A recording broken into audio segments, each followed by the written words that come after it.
Alors, dans notre série sur les alliances, on est rendu à la nouvelle alliance, qui est établie par Jésus-Christ. Et on avait déjà vu le graphique suivant. Ah, je me rends compte que j'ai oublié de faire une étape. Alors, je suis désolé, il y aura des diapositives noires qui vont passer rapidement. Alors, on avait vu cela il y a deux alliances éternelles. À gauche, l'alliance adamique, à droite, la nouvelle alliance. Ces deux-là sont éternels. Tous les hommes meurent soit en Adam, soit en Jésus-Christ. Alors, Romains 5, 15.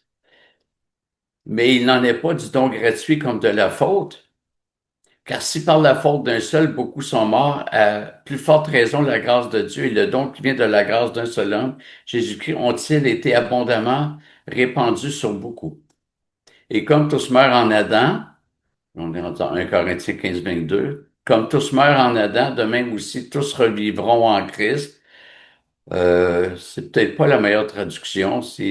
Le sens, c'est comme tous ceux qui sont en Adam meurent en Adam, et tous ceux qui sont en Christ, vivront, revivront. Et les Juifs qui sont condamnés pour l'éternité le sont parce qu'ils sont en Adam et non pas parce qu'ils auraient été en Abraham ou en Moïse. C'est l'alliance adamique. C'est les modalités de l'alliance adamique qui fait que ces personnes-là sont condamnées. Et en disant qu'il y a deux alliances éternelles, nous affirmons qu'il y a deux représentants de ces alliances, Adam et le Christ. Alors, lors du jugement dernier, les hommes vont se présenter devant Dieu. Et pour ceux qui sont en Adam, ils seront jugés et condamnés pour leur péché, leur propre péché, en raison des modalités de l'alliance adamique. Et ceux qui sont en Jésus-Christ, les chrétiens, ils seront jugés sur la base des œuvres de Jésus-Christ en raison des modalités de la nouvelle alliance. Donc, chacun sera jugé en fonction de l'alliance à laquelle il appartient, soit l'alliance adamique, soit la nouvelle alliance. La raison, c'est que l'alliance adamique en est une des œuvres. C'est-à-dire que ceux qui sont dans cette alliance sont jugés par Dieu en fonction de leurs propres œuvres. Alors que ceux qui sont en Jésus-Christ sont jugés en fonction des œuvres parfaites de Jésus-Christ. C'est la justice de Jésus-Christ qui est mise à notre compte. Et nos œuvres, parce que le Nouveau Testament dit que nous aussi, on sera jugés d'après nos œuvres vont témoigner de notre foi en Jésus-Christ. Nos œuvres ne seront pas parfaites, mais elles vont témoigner de notre foi en Jésus-Christ. Dans les deux alliances, et là, c'est pas un point de contraste, mais un point de convergence, dans les deux alliances, les exigences de Dieu n'ont pas changé. Le Seigneur demande l'obéissance parfaite à sa loi. Adam a échoué, le Christ a réussi. Donc, la plus grande différence entre l'alliance adamique et la nouvelle alliance, c'est que l'alliance adamique est une alliance des œuvres, et alors que la nouvelle alliance, c'est une alliance où on est jugé en fonction de notre représentant, Jésus-Christ. Et je dirais que c'est la différence la plus importante. Sans cette différence, la nouvelle alliance n'apporterait rien de nouveau à à l'alliance adamique. Alors, il est inutile de remplacer une alliance des œuvres par une autre alliance des œuvres. Concernant les promesses, quelques textes font le pont entre ces deux alliances. Genèse 2 présente le jardin d'Éden. Le mot Éden signifie délice. On se rappellera qu'il est décrit plutôt avec des fleurs, des arbres fruitiers, bons à manger, des pierres précieuses. Et le mot paradis n'apparaît pas en Genèse 2. C'est plutôt jardin d'Éden ou de délices. Mais nous comprenons que le jardin d'Éden était le paradis initial. En fait, dans la Septante, le mot apparaît. La Septante, c'est une traduction grecque de l'Ancien Testament faite par des Juifs avant la venue de Jésus-Christ. Alors, ces Juifs ont aussi inséré des livres qui ne figuraient pas dans la Bible hébraïque, mais c'est pas notre propos pour ce soir. Mais Donc, le mot grec traduit par paradis, que l'on retrouve dans le Nouveau Testament, a aussi servi à traduire le mot Éden de Genèse 2. Le mot paradis vient du grec et signifie jardin d'agrément. Alors, c'est assez synonyme de jardin de délices. Et on doit savoir que la Septante est plus importante qu'on peut le penser parce que les apôtres, en fait, les rédacteurs du Nouveau Testament, ont très souvent utilisé la Septante, c'est-à-dire la traduction grecque, lorsqu'ils citaient l'Ancien Testament. Donc, il se trouve que le paradis, c'est l'héritage des chrétiens. Jésus a répondu aux brigands graciés, en vérité, je te le dis, aujourd'hui tu seras avec moi dans le paradis. Un autre texte de l'Apocalypse fait un lien entre le Jardin d'Éden et le paradis dans la nouvelle création.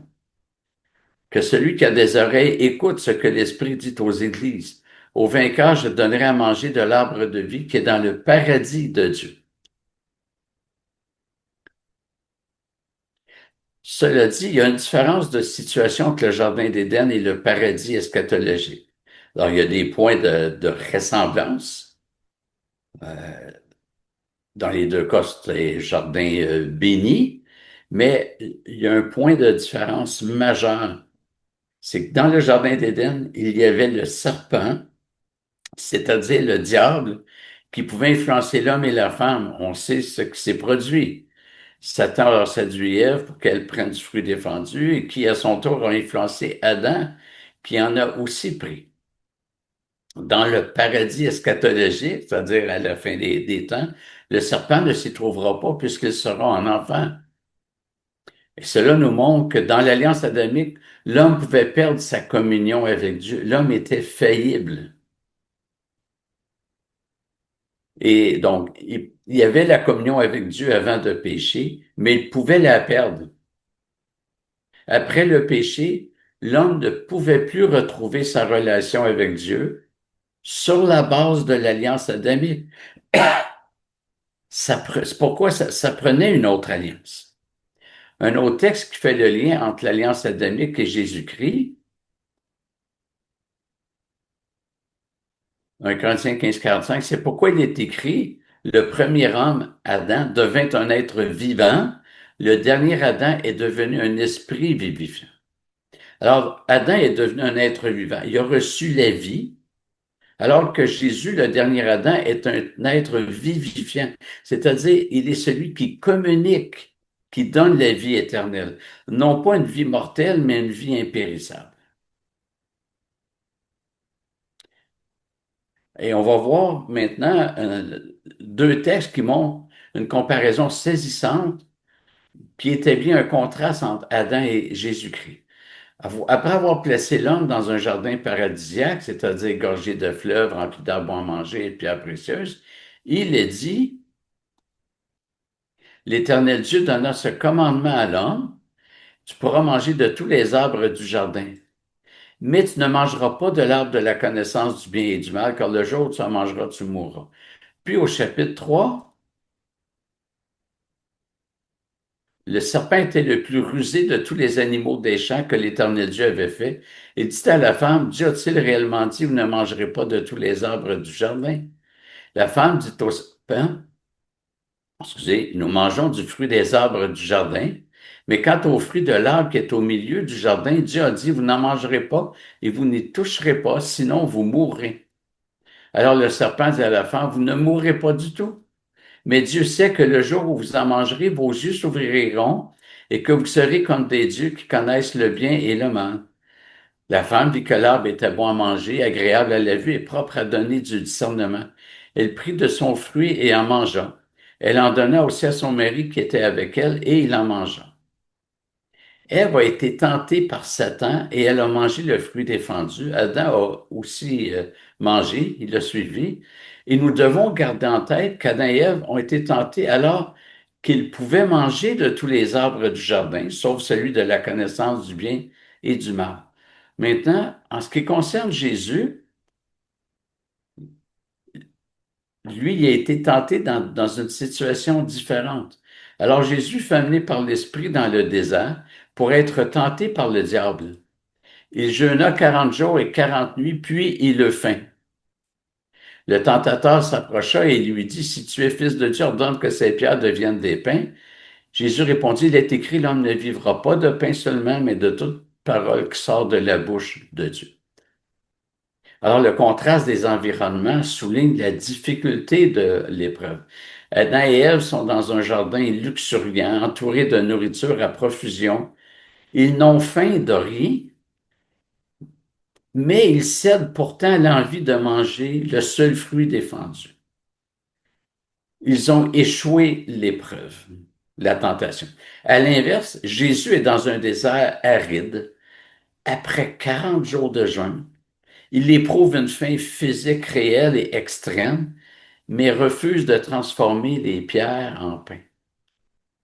Adam a péché dans l'abondance alors que Jésus est resté fidèle dans la disette totale. Et certains théologiens font la comparaison suivante, mais juste avant, nous allons lire un verset dans 1 Jean. Car tout ce qui est dans le monde, la convoitise de la chair, la convoitise des yeux et l'orgueil de la vie, ne vient pas du Père, mais vient du monde. Et on reprend ce verset-là dans le tableau suivant. Alors ici, c'est le verset, c'est-à-dire que ça reprend les trois éléments, euh, les trois causes du péché, la convoitise de la chair, la convoitise des yeux, l'orgueil de la vie. En Éden, on retrouve la convoitise de la chair dans la tentation. La femme dit que l'arbre était bon à manger. Convoitise des yeux, l'arbre était agréable à la vue. Orgueil de la vie, vous serez comme des dieux.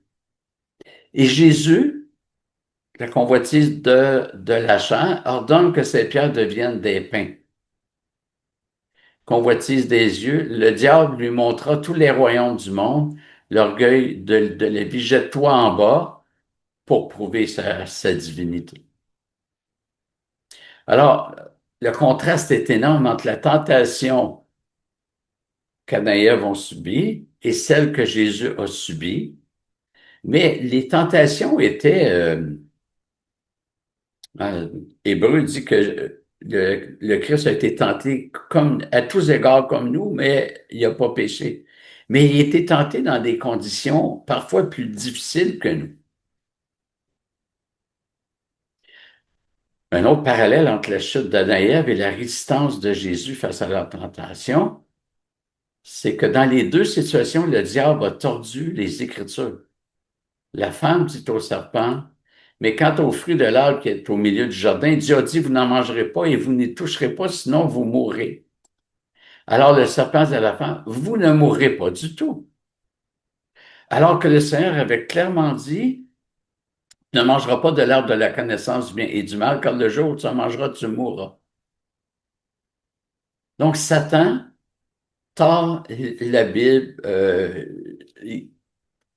En fait, il affirme que Dieu a menti, qu'il a menti euh, en disant vous ne mourrez pas du tout, alors que Dieu avait dit vous mourrez. Il est en train de dire que Dieu les a trompés.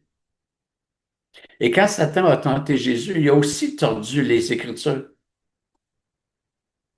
Il a cité le psaume 91, versets 11 et 12, car il donnera pour toi des ordres à ses anges pour te garder dans toutes tes voies. Ils te porteront sur les mains de peur que ton pied ne heurte contre une pierre. Satan a utilisé les Écritures pour tenter Jésus, pour l'amener à désobéir au Seigneur. Et malheureusement, il y a des chrétiens qui utilisent des versets hors contexte pour désobéir. Alors, on connaît tous tout m'est permis, mais tout n'est pas utile.